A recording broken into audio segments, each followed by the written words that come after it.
Hi, everybody loves ribs, but not many people know how to make restaurant quality ribs. That's what I'm going to show you here today.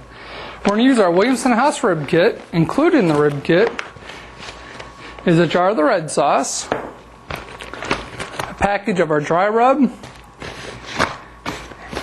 and detailed instructions, which I'm going to show you how to make today. Okay, we have our rack of ribs from our butcher. The first thing we need to do is make sure they are thoroughly rinsed. So we'll go over to the sink. You want to make sure you get both sides thoroughly rubbed. Get the other side and we'll drain it.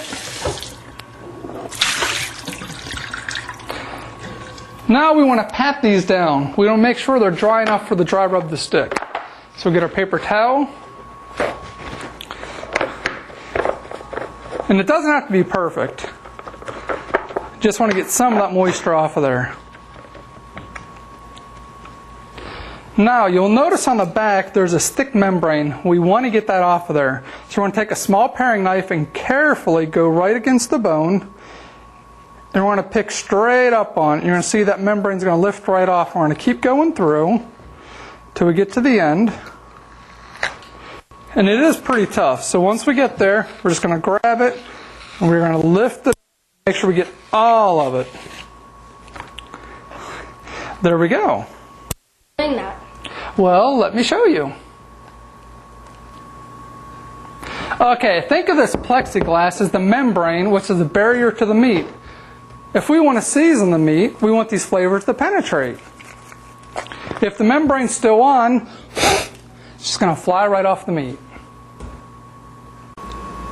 Okay, next we're going to apply our dry rub to the meat. This is actually going to give the meat its flavor.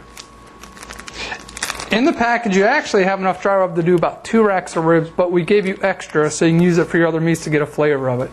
We're going to liberally apply it. You're going to see it's going to turn this nice red color. We're going to do it on both sides. And then what we're going to do, we're going to literally rub it in with our hands. Let's give it, make sure it's all coated thoroughly into the meat.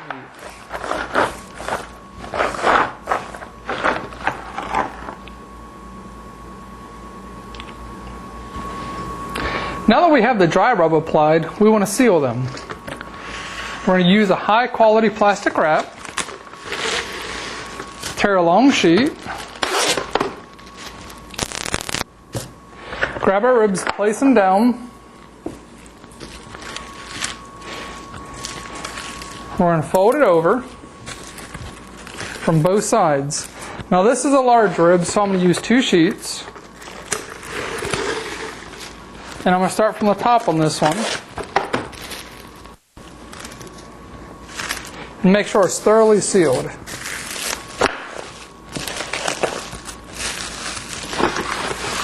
Now I'm going to use heavy-duty aluminum foil. And we want to wrap these a second time. Fold it over, both sides, and we're going to roll it up. Now what we're going to do, we're going to throw this straight into the refrigerator for at least 4 hours or overnight. Now that your ribs have marinated at least 4 hours or preferably overnight, you want to preheat your oven to 300 degrees. Once your oven is preheated, go ahead and get your ribs out of the refrigerator. And we're going to put this straight onto a baking sheet. As is. You're going to use plastic wrap and the aluminum foil as is. What this is going to do is create a steaming effect for the ribs. You want to put these in and you're going to let them bake for 2.5 hours.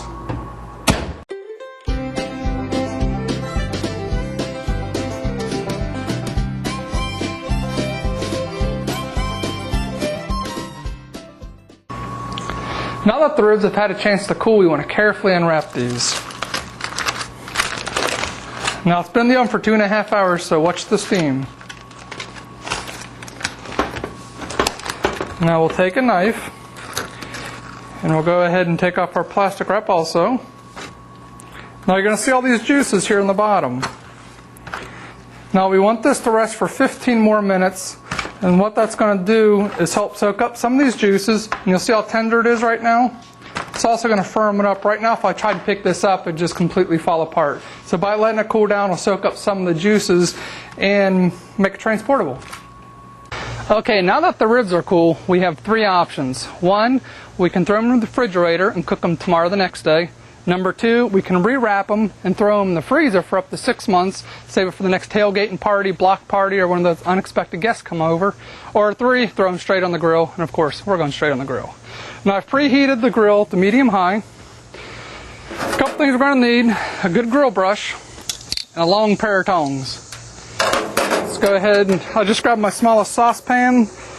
Let's dump our sauce in. And then our grill should about be ready.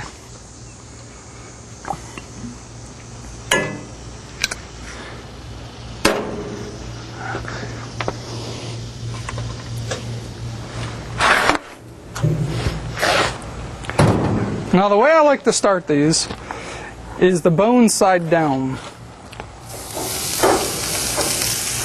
Here's some good sizzling, we got a good temperature. Now what we're going to do, we're going to close the lid, we're going to let that heat up. We want the bottom, you're going to start seeing it bubbling. That's when you know it's done.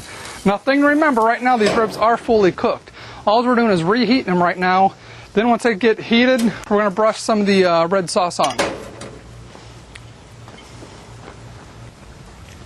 Okay, let's see how we're doing. Oh, we got some good smoke going. Now what I like to see is the bubbling on the bottom. That looks perfect. Now, what we're going to do, we're just going to flip it over, and we're going to let the other side heat up just for a couple minutes, then we're going to start brushing on our sauce. Okay, now we gave the other side a couple minutes to heat up, so let's brush on the red sauce. And I like to thoroughly coat this. We're going to do this a couple times.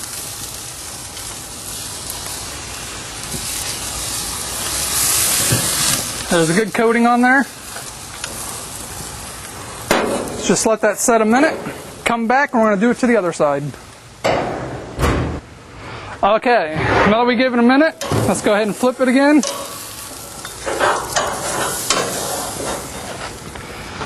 And let's coat this side.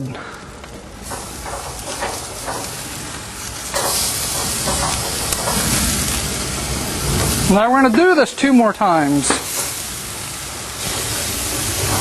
If you get really hungry right now, you could rip off a bone and eat it.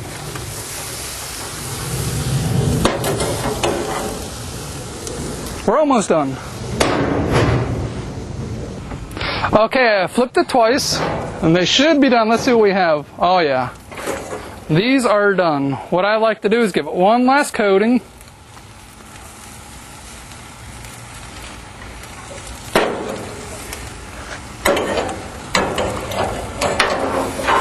And let's serve.